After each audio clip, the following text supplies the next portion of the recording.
Okay, today, demo lang natin yung kung paano ba natin pwedeng pakinabangan o gamitin si if function nang mag-automatic yung ating data dito na ilalagay natin na pass or fail.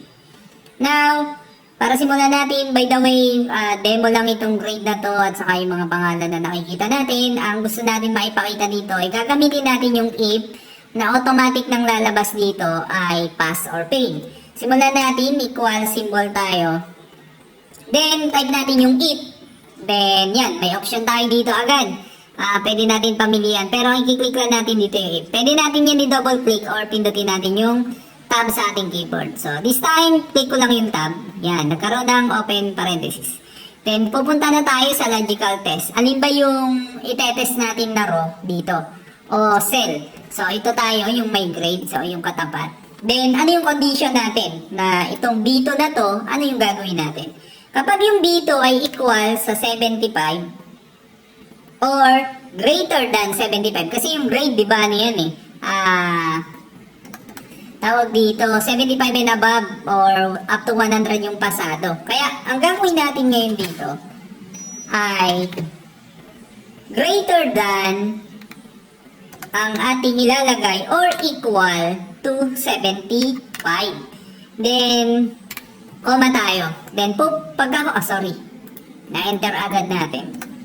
Pagka-comma natin doon, dito, ngayon ang mangyayari dito, tatanungin niya tayo, value if true. Pag nasatisfy itong ating ginawang condition na to, ano yung ilalagay natin? So, ang target natin na ilagay ay pass. Type natin yung pass. Yan. Naglagay tayo ng apostrophe kasi word yung ating ilalagay. So, close pa apostrophe, then comma, kasi next dito is value if false. Ang ibig sabihin, paano kung 74 yung nakuha? At hindi siya equal to 75 or greater than 75, di ba? So, ano yung dapat? Ang gusto natin is fail. Yan.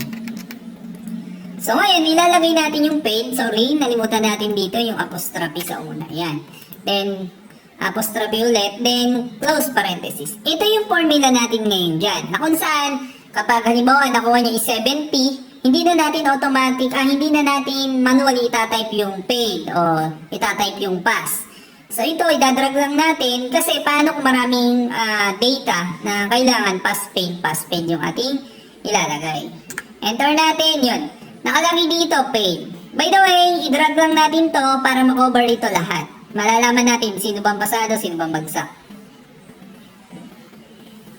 Or pwede rin naman natin yun na i-double click itong maliit dito na may makikita tayo dito. Pag i-mouse over natin dito yung, yan, naging plus sign siya, double click natin, yun.